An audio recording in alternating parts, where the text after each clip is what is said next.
Assalamualaikum warahmatullahi wabarakatuh. Teman-teman semua, kali ini kita kedatangan tamu di koja kita yaitu Mbak Ica. Mbak Ica ini salah satu tim dari juara 3 pada lomba video film pendek yang diselenggarakan oleh pemerintah kota Lubuk Linggau ya. Dan saya sudah menontonnya, cukup keren ya. Dan ternyata temanya itu yang diangkat adalah tentang kearifan lokal, kemudian tentang wisata, kemudian ada apa lagi tuh? Dan UMKM. Dan ketika saya menonton itu semua itu dimasukin semua. Nah, sebelum kita bercerita panjang lebar nih, Mbak Ica, coba perkenalan diri dulu deh. Mbak Ica ini tinggalnya di mana, kemudian kegiatan sehari-harinya tuh apa tuh? Assalamualaikum warahmatullahi wabarakatuh. Kenalkan saya Elda Veronica, bisa panggil saya Veronica atau Ica. Ada juga panggil Kak V, pokoknya basing lah ya. Basing lah ya bahasa linggaunya itu kan.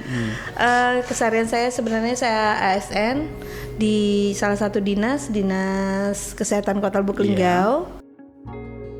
Tinggalnya saya di Lubuk Linggau Barat 1 di Perumnas Subuk Tanjung. Oke. Kalau kegiatan videografer film pendek ini, itu infonya dari mana tuh, Mbak Ica? Sebenarnya Dinas Pariwisata kebetulan waktu itu nge-share kan. Terus sebenarnya kita punya grup YouTuber Linggau yang ada grup YouTubernya. Memang sehari itu dari dulu juga konten YouTube sering rutin ya upload ya? Iya betul. Di Linggau itu ada grup YouTuber namanya. Ada beberapa grup YouTuber yang mana jika ada lomba film, lomba vlog itu langsung di-share. Siapa yang ngedapet pamflet atau pengumuman lomba langsung kita share. Jadi siapa minat silahkan aja kita bersaing di sana. Itu grupnya terbuka nggak? Terbuka. Oke, berarti kalau kami mau ikutan boleh juga? Boleh ya, padahal Pak Andre harusnya sudah ikut nih. Seharusnya udah ikut ya. Oke. Nah, jadi di sana dasarnya dapat ikut itu ya lomba itu ya. Karena saya lihat tuh menarik juga itu. Nah, apa sih ketika membuat tadi kan ada banyak tantangan nih, mulai dari krunya, mulai dari skripnya. Yang disiapin dulu ketika kita mau buat film pendek itu apa nih Mbak Ica? Yang disiapin kalau kita mau lomba nih ya, buat lomba nih ya. Kalau lomba kita baca dulu aturannya, jadi main. Aturannya itu nggak boleh keluar dari konteks ya. Nah betul. Kebetulan waktu itu syaratnya salah satunya Pak Andrea itu harus 5 orang. 5 orang minimal. Itu maksimal. Bayangkan kita mau bikin film harus maksimal 5 orang. Maksimal pemainnya atau sama-sama krunya? Kita tanya panitia, ternyata 5 itu pemainnya di situ, kameramen di situ. Bayangin kita pusing. Ngumpul di situ semua. Iya, kita pusingnya. Kalau namanya film kan pasti ada pemeran tambahan. Semakin banyak orang semakin real kan film itu. Nah itu tantangannya. Jadi kita tuh udah berapa kali ganti skrip supaya ini pas nih 5 gitu. Nah begitu tantangan yang paling berat. Pertama menyesuaikan antara temanya dengan jumlah pemainnya dulu nih. Iya pasti. Ya kan? Namanya film kan kita nggak mungkin bertiga. Kalau kita podcast bisa sendirian. Podcast bisa berdua. Vlog bisa sendiri. Kameramen 1, editing 1 cukuplah 5. Ini tuh main film kita. Kalau main film bertiga aja nggak seru dong, nggak ada pemeran lain. Nah, itu sih tantangan. Jadi kita berapa kali ganti skrip, akhirnya diputuskan yang itu. Iya, saya sih nonton sih dari skripnya itu mungkin ada tempat-tempat wisatanya juga, ada kearifan lokalnya juga, ada UMKM-nya juga, jadi nyambung semua. Nah, di situ isinya tuh 5 tuh kita tuh ya, 5 pemain tuh. 5. Jadi disitulah kita kameramen, disitulah kita editing sebenarnya. Nah, ketika mau di hari H pengumpulan berubah, boleh. Jadi boleh apa tuh? Boleh lebih dari 5. Boleh dari dibebaskan gitu. Baru kita coba dari kemarin. Kita nih ajak semua nih talent-talent ya. Gak tergesa-gesa ya kan? Gak tergesa-gesa. Tapi akhirnya kita ajak kameramen, memang teman kita YouTuber juga. Terus ajak temennya juga yang bisa ngedit gitu sama kamera 2. Jadi 2 kamera. Berapa lama sih waktu yang diperlukan mulai dari kita buat skripnya sampai dengan jadi filmnya? Mulai dari take video deh. Berapa lama sih untuk durasi, kalau nggak salah 6 menitan ya? 6 menit. 6 menitan. Berapa lama sih waktu yang diperlukan untuk take video itu? Apa langsung sekali take langsung jadi nih videonya gitu? Iya, sebenarnya kalau mau film lengkapnya 15 menit Pak Andri. Lengkapnya ya? Cuman pas kita jadi semua filmnya 15 menit. Sementara ini syaratnya 7 menit. Maksimal? Iya, jadi kita potong-potong yang penting ambil intisarinya, akhirnya dapat juara 3. Begitu. Udah kita potong-potong, tapi untuk seri lengkapnya sudah kita upload di YouTube kayak gitu. Karena lebih lengkap kan lebih real, jelas ya. Jelas, skripnya ada gitu ya. Betul. Oke, jadi yang dilombakan tadi itu sudah potongan-potongan. Potongan. Makanya, iya sih kayaknya kalau ada yang miss deh. Pada saat saya nonton kok ada lompat yang kesini, kok lompat ke sini. Karena gitu kita kan. ngejar 7 menit. Iya, Kalau namanya film 7 menit itu sangat pendek kan. Nah, itu waktunya kita 2 hari sebenarnya. Dari pagi sampai malam, 2 hari ngejar tuh selesai. Karena kita semuanya kan ada aktivitas lain-lain. Jadi kita fullin Sabtu sama Minggu dari pagi sampai malam gitu. Oke, tapi skripnya udah dibaca duluan kali ya? Sudah. Sampai dikasih share dulu sebelum kita sudah di-share. kita share baca, gini nih, kayak gini kira-kira kayak gitu ya. Berarti nggak pakai storyboard juga nggak? Apa misalnya per detiknya, take ini waktunya segini, nggak kayak gitu nggak? Sampai sedetail itu nggak? Enggak. Cuma kita biarkan mengalir, improve, nanti kita perbaiki, kita potong-potong gitu. Oke, gitu. Nah, itu saya lihat tuh ada pariwisatanya tuh ada ngetik di Bukit Sulap, kemudian ada lagi di Sungai Malus ya. Kemudian ada di Batik. Kenapa sih ambil pariwisatanya itu di daerah-daerah itu? Kan masih banyak nih tempat wisata yang di Kota Lubulingga yang masih kita bisa expose ketika kita ikut lomba video pendek ini gitu. Sebenarnya tadinya asal mau filmnya itu yang penting di sungai. Jadi kayak gini konsepnya, pengusaha datang ke Linggau mau investasi, tiba-tiba lihat gadis Linggau itu cantik-cantik kayak gitu kan. Tapi ternyata air Malus waktu itu lagi tinggi. Oh, jadi agak mengerikan juga. Jadi kita rubah posisi ke Bukit Sulap dulu. Jadi kenapa tempat terdekat? Karena memang waktunya mudah aksesnya mudah dan kita mungkin mengenal. Mobilnya cepat juga kalau pindah ya kan. Iya betul, karena waktunya cuma 2 hari begitu. Oke, gitu. Keren sih, minimal ketika orang nonton film pendek tadi dia tahu ini loh Malus, ini loh Bukit Sulap, ini loh tempat batik gitu kan. Nah, yang pertanyaannya lagi nih, selama proses produksi ada nggak sih kesan yang mendalam, hal-hal yang membuat gini loh kalau buat film pendek gitu, hal-hal yang berkesan menurut Mbak Ica ketika membuat film pendek tadi ini, yang film pendek pertama atau udah sering ikut lomba gitu? Jawabannya kalau film pendek pertama atau sering, ini film kelima sebenarnya. Film kelima. Ya, karena kita pernah bikin film yang khusus detektif lucu-lucuan. Itu tiga judul itu ada di YouTube kita 2021 Pak Andri. Masih jalan nggak? Karena salah satu sudah meninggal, detektifnya 3 nih. Jadi lucu emang. Mungkin antara YouTuber sudah tahu, tapi kita nggak share ke banyak karena mungkin terbatas waktu itu kan. Sekarang masih aktif, cuma karena salah satu talentnya itu rekan kita sudah ada meninggal satu, jadi kita nggak lanjutin. Tapi setelah ini kita mau bikin kayak lapor Pak kayak gitu kan, tapi judulnya Spill Dong, yang mungkin nanti mengundang Pak Andri juga gitu kan. Oke. Nah, itu film kelima. Kalau nggak saya pernah nonton deh, lucu juga ya. Saya lihat pernah di share kayaknya tuh. Iya, nah jadi kesan-kesan kata Pak Andri tadi saat syuting itu, karena kalau kita ketemu sama temen yang se-circle, itu lucu aja, nggak ada capeknya gitu kan. Energinya powerful terus ya. Iya, powerful terus, pokoknya ngakak aja. Walaupun sebenarnya makanya di film itu ada lucunya juga. Jadi saya selalu memasukkan lucu gitu supaya nggak bosen nontonnya gitu kan. Oke, jadi salah satu trik biar orang tuh bertahan nonton video kita ada lucunya. Ada lucunya. Dan kayaknya bukan dari segi film aja sih, yang saya tahu nih ya. Mungkin kita bisa sharing nih Mbak Ica, karena Mbak Ica seorang YouTuber juga. Yang saya tahu, konten yang bisa bertahan lama, khususnya di Indonesia nih ya, itu mungkin berkaitan dengan lucu-lucuan, berkaitan dengan mungkin motivasi, berkaitan dengan misalnya tempat-tempat terbaik. Kemudian apalagi lah, yang spesifiknya itu ada gitu. Jadi segmen itu jelas. Tapi yang paling real itu ya lucu. Karena mungkin orang kita banyak stres kali ya. Jadi kalau nontonnya itu dia suka bertahan lama. Bisa jadi. Jadi kalau misalnya yang berat-berat kayak misalkan lomba matematik yang sifatnya itu mengerutkan kening itu di skip orang betul. gitu kan. Betul gitu. betul. Iya.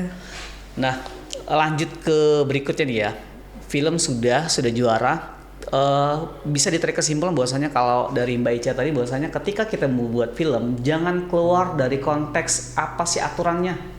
Jadi kalau misalkan aturannya, misalkan contoh tadi ada pariwisatanya, ada apa namanya itu kearifan lokal, ada UMKM, masukin semua. Ya, kalau betul. nggak sebagus apapun film kalian, sebagus apapun animasinya lewat juga. Ya, betul, bener kan? betul. Karena yang menilainya pun ya dari tim mereka, siapapun betul. jurinya, Siapapun ya mereka juri. sesuai dengan konteks mereka gitu. Betul. Itu yang pertama. Nah, Mbak Ica kan seorang YouTuber juga nih. Sudah lama nih, sudah berapa tahun nih Mbak Ica? Sebenarnya efek COVID. Jadi efek COVID kan ya. Efek COVID, Iya. banyak kan di rumah. Banyak kan di rumah jadi diisi aktivitas seperti itu. Oke, berarti udah 5 tahunan kali ya. 2020 kan COVID. 2021 tepatnya sih. Oh, 2021 ya. mulai jalan ya. Iya. Oke. Nah, sepanjang perjalanan jadi YouTuber sih, apa sih yang bisa dikasih tips buat orang-orang yang baru memulai itu menjadi YouTuber? Tuh. Kalau saya sih sebenarnya konsentrasi di satu tema. Oke. Kayak Pak Andri tadi kan, kalau kita podcast ya podcast. Jadi orang tahu kalau mau betul. konten ini, kalau ke akun ini, dia bicara tentang ini loh. Betul. Jelas ya itu betul. ya. Jadi, jangan random ya, nggak boleh betul. acak ya. Jangan, kalau acak nanti mereka bingung mau nonton kita tuh apa. Apa Nah, sih? jadi kalau kita mau ke kuliner aja. Jadi kalau saya kan punya misalnya 2 akun, khusus anak-anak ya anak-anak aja, khusus kita yang dewasa aja. Dewasa aja. Jadi fokus dia. Fokus gitu. Menurut saya sih jadi yang nonton itu jadi ada bagian masing-masing. Kalau yang hobi serius, Iya. misalnya ngobrol kayak gini, nanti nontonnya ke situ kayak gitu. Oke, sudah dimonetisasi juga? Sudah. Sudah. Nah, pengaruh nggak sih dari mulai ketika kita membuat konten tadi, mungkin dari thumbnailnya, mungkin dari ceritanya. Kalau yang Mbak Ica fokusnya di mana nih? Kalau yang konten anak-anak tuh? Kalau anak-anak kuliner anak-anak. Kuliner bukan anak-anak. Wisata Wisata, sama mainan anak-anak. Jadi yang nonton nanti anak-anak yang peminat mainan, apalagi di short kan. Kalau mainan-mainan tuh anak-anak kecil tuh kan tinggal ngeklik aja Iya, terus. jalan gitu Sebenarnya terus ya. anak-anak itu banyak peminatnya. Iya. Kadang-kadang aku mikir juga sih, kok anak-anak ini maaf ngomong tuh isi biasa aja sih. Iya. Tapi kok sudah ditonton nyampe ratusan ribu, nyampe betul. jutaan. Ternyata kalau selagi itu mau dibuat konten dan kita fokus akunnya, jalan juga. Kok dia masa narik apa namanya tuh mobil-mobilan Mobilan, plastik ya. di apa namanya tuh dibecek-becek. Banyak yang nonton ya. Banyak yang nonton. Ketimbang yang serius ya. Oke, sebenarnya kamu mau nggak sih ngeluangkan waktu kayak gitu untuk Iya. buat kayak gitu? Iya, Nah, betul. mungkin karena kita sudah ada aktivitas yang rutin tiap hari, susah untuk meninggalkan kebiasaan kita untuk buat konten kayak gitu. Tapi Iya. bagi orang yang waktunya luang tuh keren juga ya kan? Bisa jadi cuan juga kan Bu ya? Iya, misalnya gini Pak Andri, misalnya dia pekerjaannya montir nih. Fokus aja ke montir. Jadi Iya. tutorial memasang baut. Nanti tutorial memasang ban. Jadi Ganti oli gini yang ganti bener. oli yang benar. Nah, saya rasa bener-bener. itu nanti fokusnya orang yang pengen Iya, belajar itu ke sana nanti kayak gitu. Iya, benar juga sih. Jadi kalau misalkan kita mau buat YouTube, apapun isinya, pastikan itu fokus. Ya. Nah, dengan masalah copyright ini, itu ngaruh nggak? Selama ini kan sudah dimonetisasi kan? Ya. Punya Mbak Echa itu ada nggak yang di banned atau di down kan di apa itu postingannya itu? Ada nggak? Tentunya ada di copyright. Kadang kita semangat banget ambil lagu Lagu orang. karena lagi hit kan. Terus menurut kita ini konten ternyata copyright. Ya sayang banget sebenarnya karena udah pas banget lagu dengan editing Dengan, kita itu kan. Tema Ya, dengan video dengan sound sudah klop banget ya. Tinggal fokus kita. Fokus kita kalau ke cuan, ke money ya kita harus jangan copyright. Jadi gimana cara nyari lagu yang nggak copyright yang paling bagusnya? Tentunya kalau kita pakai aplikasi yang pro, yang berbayar, biasanya rata-rata nggak copyright. Kalau saya KineMaster, KineMaster. walaupun dia sederhana, yang mana saya ngeditnya di HP, pakai HP di mana aja, dia nggak copyright. Ketimbang Oke. CapCut.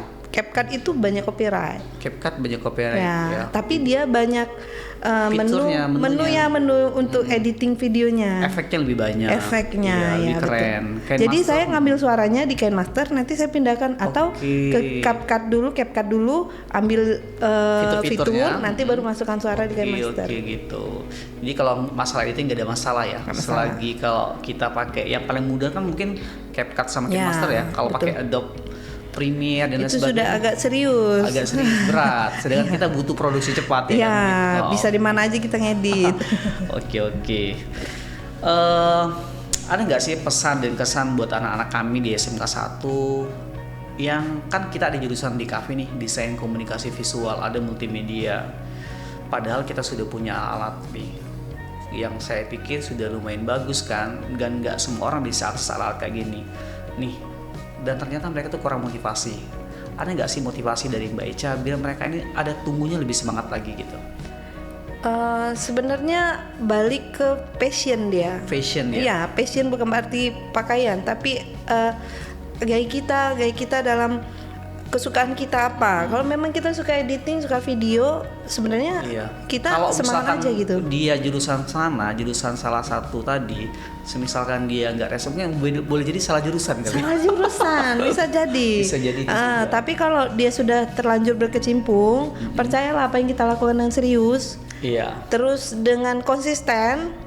Tapi tentunya kita update ilmu, hasilnya akan maksimal juga. Ada jadinya juga. Ada jadinya. Mungkin boleh saya kasih info juga bahwasanya tuh salah satu bahwa itu fashion kita yang saya pernah dengar itu, ketika kita mengerjakan sesuatu, waktunya lama tapi nggak terasa. Iya betul. Kita bahagia melakukannya. Kita bahagia melakukan itu, enjoy. Menikmati aja. Itu berarti kita, udah passion kita tuh. Nah, iya betul. Kalau konsistensi, persistensi terus saja, arahnya ada. Itu jelas sampai tuh, walaupun pelan. Betul. Arahnya jelas bakalan sampai. Ya. Tinggal nunggu time yang tepat aja. Time yang tepat. Oke. Mungkin ada lagi nggak tambahan dari Mbak Echa? Boleh share dong akun YouTube-nya atau IG-nya. Siapa tahu ada yang mau follow berkaitan dengan video. Mungkin boleh di-share juga nih grup akun yang YouTuber biar anak-anak di sini itu bisa ikutan lomba video, nggak terlambat dapat infonya. Karena kalau mendadak itu repot banget tuh. Udah dapat 4 hari. Ada lomba nih, ayo ikutan. Kan repot itu, Bu. Betul. Kan buat skripnya dan lain sebagainya. Oke, bisa share dong akun YouTube-nya apa tuh? Bisa. Kalau akun YouTube saya yang khusus anak-anak, F2R Linggau Channel. F2R Linggau Channel. F2R Linggau Channel ya. Iya, itu nama Farel dan Fatir karena akun khusus mereka. Asalnya kan mereka ditanya mau jadi apa besar nanti, mau jadi YouTuber. Itu nggak kan jadi kalau zaman dulu mau jadi perwira enggak. Itu bukan cita-cita. Jadi saya bikinkan akun, nah ini sudah jadi YouTuber nih. Udah gitu ya. Udah jangan lagi cita-citanya jadi YouTuber ya kan.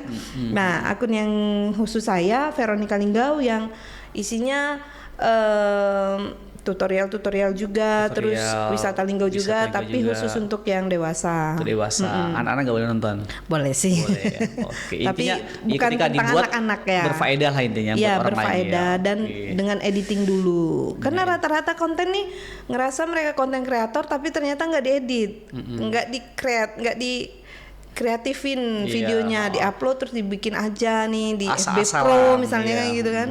Nah itu bukan konten kreator kan kayak gitu kan. Oke, jadi kalau setiap kan kreatif harusnya dia. Minimal jangan langsung upload deh. Nah ya masukkan lagu dikit gitu kan. Dikasih teks ya, dikasih backsoundnya. Suaranya dibesarin dikit kayak gitu kan. Bener-bener sip. Oke, terima kasih Mbak Echa atas waktunya. Terima kasih sharingnya ya. Jangan lupa like, komen, dan subscribe. Saya akhiri. Assalamualaikum warahmatullahi wabarakatuh. Bye-bye. Bye.